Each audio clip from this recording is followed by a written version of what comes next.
Bourbon, bluegrass, and an unshakable darkness lurking just below the surface of small-town charm. Welcome to Bardstown, Kentucky. Since 2013, Bardstown has been at the center of multiple unsolved cases, each of them as heartbreaking and shocking as the next. Many began to question if some or all of these cases might be connected.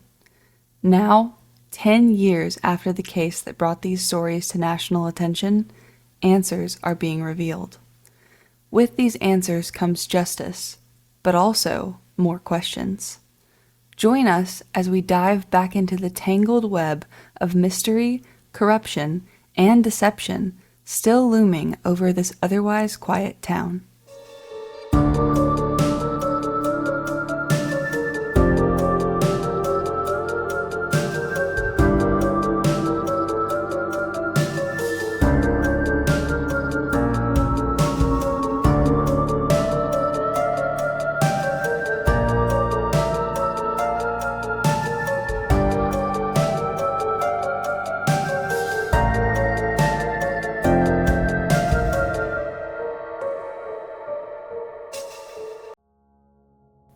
Bardstown, Kentucky is a town much like a coin in that it has two very distinct sides. By day, the city is something out of a postcard: brick storefronts, distillery tours, and soft rolling hills of bluegrass. By night, questions gone unanswered for over a decade keep residents awake, desperate for answers they know may never come. From 2013 to 2016, the town was traumatized by a series of brutal and devastating crimes that would change the lives of many and cast a dark shadow over the once bright city. First, the ambush and murder of Bardstown police officer Jason Ellis. Then, the brutal killings of mother and daughter Kathy and Samantha Netherland. Next came the mysterious vanishing of a local mother, Crystal Rogers, whose case gained national attention. 1 year later, Crystal's father, Tommy Ballard, was murdered. In the years to follow, whispered rumors elevated to full-blown conspiracy. Then, last year, a shocking confirmation: the conspiracies may not be unfounded. A few months later, and at last, long-awaited arrests were made. Finally, after a decade of fighting, a glimmer of hope, justice was served, at least in part. If you believe the story is over, then you don't know Bardstown, because every answer has opened doors to new questions.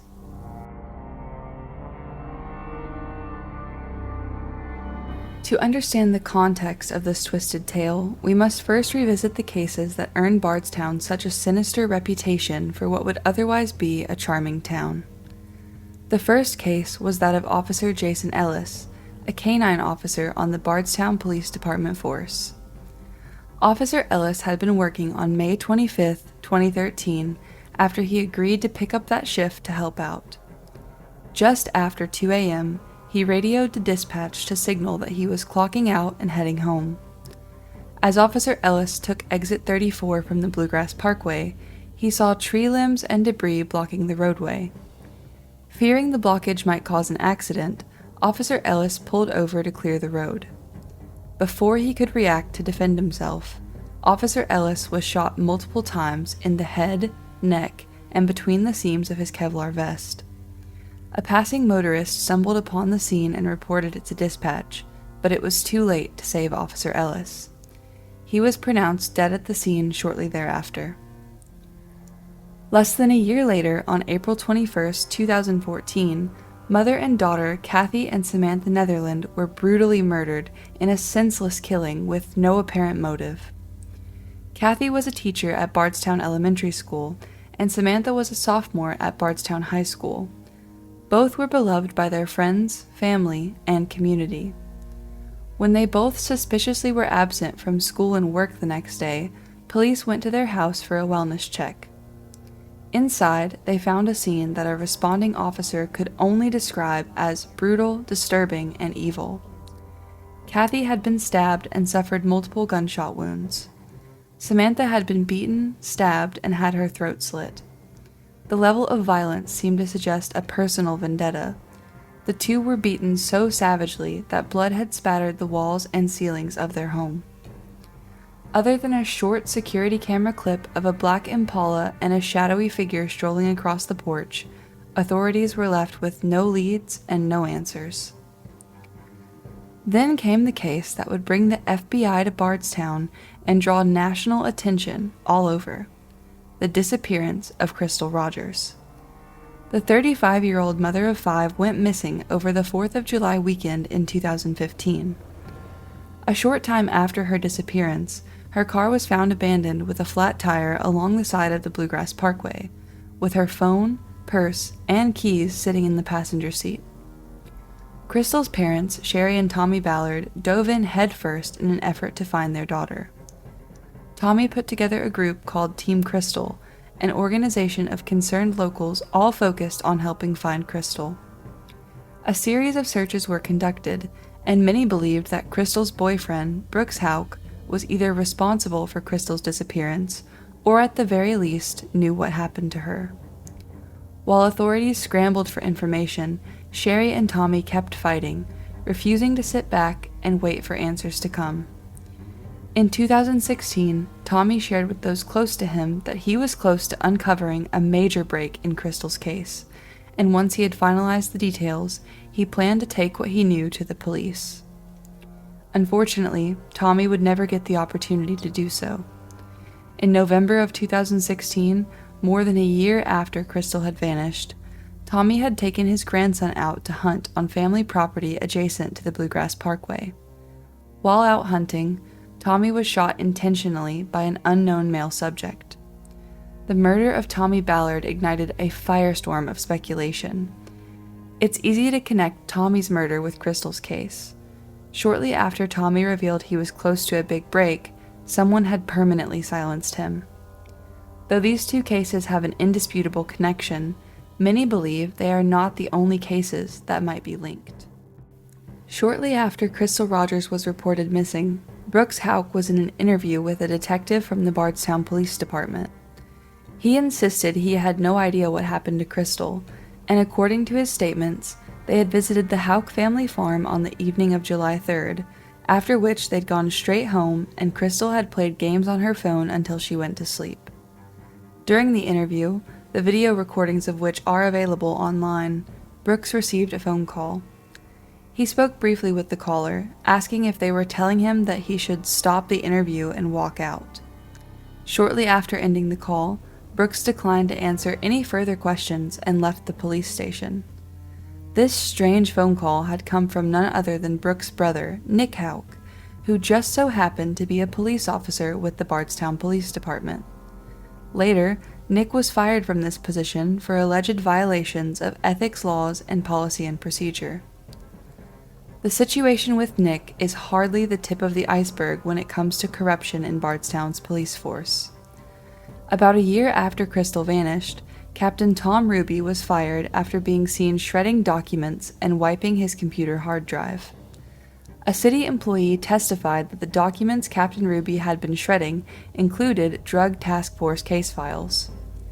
Coincidentally, Officer Ellis worked with the Drug Enforcement Team, and shortly before his death, sources say he was in the midst of a major breakthrough that pointed to Bardstown police officers being involved in drug trafficking operations. If Officer Ellis was close to exposing crooked cops on the force, it's natural to question the circumstances of his death.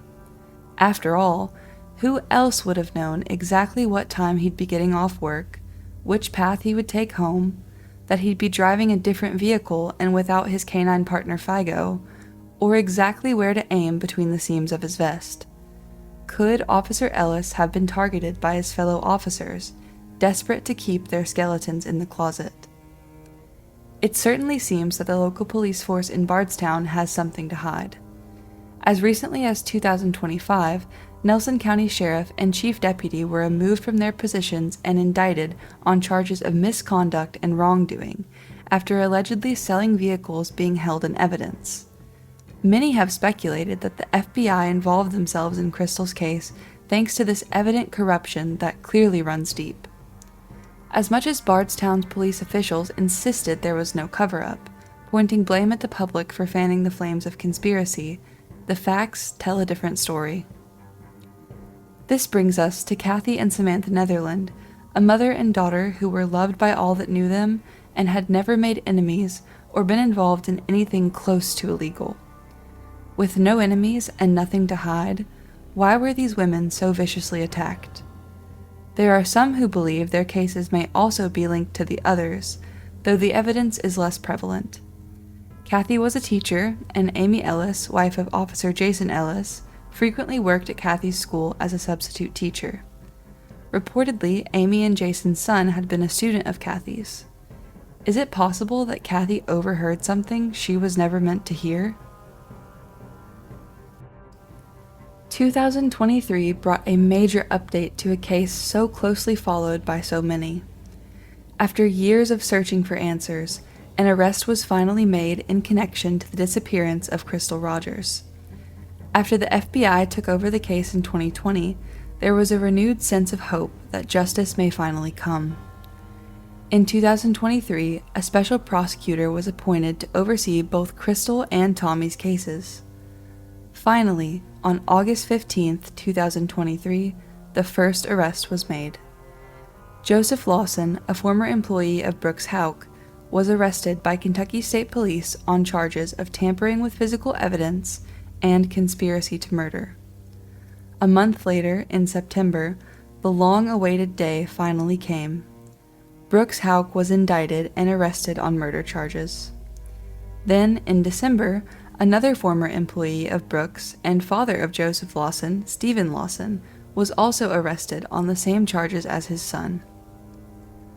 Stephen Lawson was tried first, separately from Brooks and Joseph. On May 31, 2025, a jury found Stephen guilty of conspiracy to commit murder and tampering with physical evidence. In testimony from the trial, Stephen confessed to picking up Joseph after he left Crystal's car staged on the side of the Bluegrass Parkway. Stephen claimed he had no involvement in Crystal's death and had only agreed to help with moving the car, but the prosecution entered into evidence a phone call between Stephen and Brooks in which Brooks had said he wanted Crystal, quote, gone. Stephen also admitted to adjusting the driver's seat to match Crystal's height after Joseph exited the car. On August 6th, Stephen was sentenced to 17 years in prison. Brooks Houck and Joseph Lawson were tried together. Brooks maintained that he and Crystal had visited the family farm, leaving around 11:30 p.m. and going straight home, where Crystal had played games on her phone until she fell asleep. The prosecution presented cell phone records that included location data, and that information told a completely different story. Brooks' phone had pinged at numerous locations all over the Houck's family's 200-acre farm between 7:30 and 11:57 p.m. on July 3rd. Crystal's phone records showed she had also been at the farm and had been playing games on her phone, but the phone had died around 9:30 p.m., while still at the farm. Just before midnight, Crystal's phone was powered back on briefly before being manually turned off. Crystal's phone remained off until it was recovered from her car on July 5th. Brooks' phone pinged in the parking lot of a local campground around 12:15 a.m. on July 4th, a direct conflict with his story that he'd left the farm and gone straight home. Crystal's cell phone data provided no evidence that she ever left the Houck family farm that night. In 2021, the FBI had excavated several sites in the Woodlawn Springs subdivision, a neighborhood where Brooks had built multiple homes. The FBI stated they had found multiple items of interest in connection with Crystal's case. During the trial, it was revealed that these items included women's clothing and underwear. The defense argued this proved nothing, as DNA testing of the clothing did not produce a match to Crystal's DNA. They also cited that the 2022 searches of the Houck farm did not yield any DNA or other physical evidence. This was the main argument presented by the defense, and they relied heavily on this lack of physical evidence as their primary strategy. The prosecution and defense both called multiple witnesses during the trial. Heather Snellen, former girlfriend of Stephen Lawson, testified that she had overheard a conversation between Joseph and Stephen in 2017 about moving a body on the Houck family farm. Multiple witnesses testified that Brooks had offered Stephen and Joseph the promise of future contracting work and $50,000 to stage Crystal's car. Charlie Girdley, another former employee of Brooks, testified that Brooks had approached him for help in, quote, getting rid of Crystal. The defense called forward expert witnesses who spoke to the intimidating and coercive nature of the testimonies, alleging that the key witnesses were intimidated into saying whatever authorities wanted them to say. Joseph's legal counsel painted him as an incompetent former drug addict whom Brooks, being an intelligent businessman, never would have trusted with such an important task. The trial lasted 10 days, and on July 8, 2025, a few days after the 10-year anniversary of Crystal's disappearance, the jury delivered their verdict. Brooks Houck and Joseph Lawson were found guilty on all charges. The jury recommended a life sentence for Brooks, who was convicted of murder in the first degree. For Joseph, the jury recommended 20 years in prison for conspiracy to murder. The jury also recommended an additional 5 years for each for tampering with physical evidence. The sentencing hearing was slated for August 21st, but due to serious health issues faced by Joseph, the sentencing has been postponed to September 17th. With the trial concluded and sentencing on the horizon, evidence previously withheld from the public has been released with the now unsealed documents. This new evidence casts a shadow of doubt on additional people that may have been involved, and even more questions have arisen in the wake of this new information. The prosecution wasted no time in pointing blame at Rosemary Houck, mother of Brooks and Nick. In opening statements, the prosecution named Rosemary an unindicted co-conspirator. A former employee of Brooks testified that Rosemary had approached him to ask for help in getting rid of Crystal, and Crystal's friends provided ample evidence of Rosemary's hatred of Crystal. According to these statements, Rosemary hated that Crystal had children from a previous relationship, and after Crystal vanished, Rosemary made several comments about how this should have happened sooner, and with Crystal out of the picture, they could raise Brooks and Crystal's son Eli right. Additional unsealed documents provided evidence that Brooks was adamant about not paying Crystal child support if they separated. Cell phone records also showed that Rosemary Houck had been using a different phone in the weeks before and after Crystal vanished. Rosemary's home was searched, and in this search, multiple secret recording devices were found stashed in hidden locations. These recordings included illegal tapings of grand jury proceedings and police interviews, as well as private conversations between family members. In Brooks' interview shortly after Crystal's disappearance, video footage shows Brooks repeatedly adjusting something in his pocket. This was later found to be a recording device, which a store employee testified he'd witnessed Brooks purchasing 2 days prior to the interview. Rosemary was not the only family member whose involvement came into question during the trial. Ex-girlfriend of Nick Houck, Amber Bowman, was called by the prosecution to testify in the trial.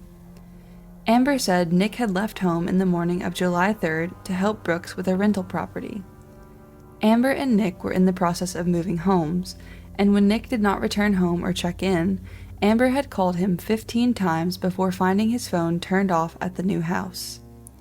Nick returned home mid-morning on July 4th, but he refused to elaborate on where he'd been and what he'd been doing that required him to be gone all day and night. The only explanation Nick offered Amber was that he'd been helping Brooks work on a property, but when Amber visited the property she believed they were working on, there were no signs that any progress had been made. A key piece of evidence in the case was the white Buick formerly belonging to Brooks and Nick's grandmother, Anna Whitesides. Eyewitnesses, including hunters who were near the Houck family farm on July 3rd, reported seeing a white Buick parked off a dark gravel road near the property.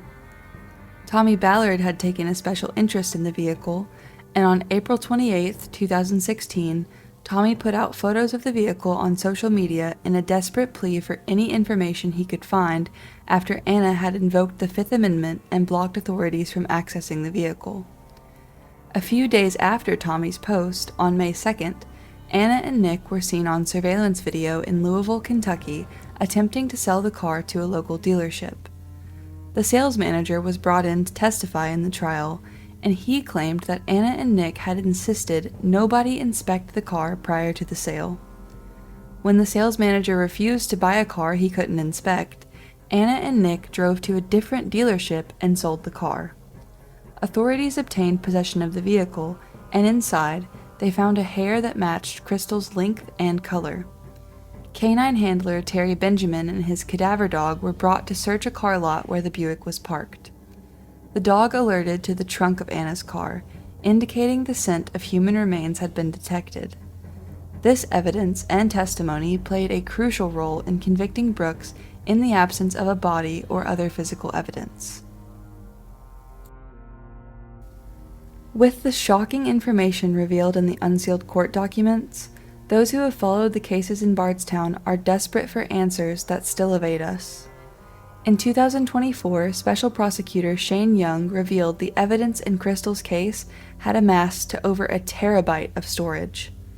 Young also confirmed that this evidence contained information about the cases of Tommy Ballard and Officer Jason Ellis, confirming what many already believed. These cases were not isolated incidents. This evidence was not brought forward in the trials, but there is still hope. It may simply be a matter of time before more of the truth can be revealed. Local Kentucky news outlet WHAS 11 recently sat down with Louisville attorney Nick Mudd to ask some pressing questions that still linger in everyone's mind. Mudd stated that pursuing the connections between Crystal's case and the other cases is a question of resources and availability of evidence. Clearly, the evidence exists, as Prosecutor Shane Young would not have made the statements he did without credible information to support his claims. As for when this evidence will be brought to light, or when additional arrests might be made, truly only time will tell. But one thing remains certain: the story is not over yet. For one grieving mother, justice has been brought for the death of her daughter, but that same mother and wife still awaits justice for her husband.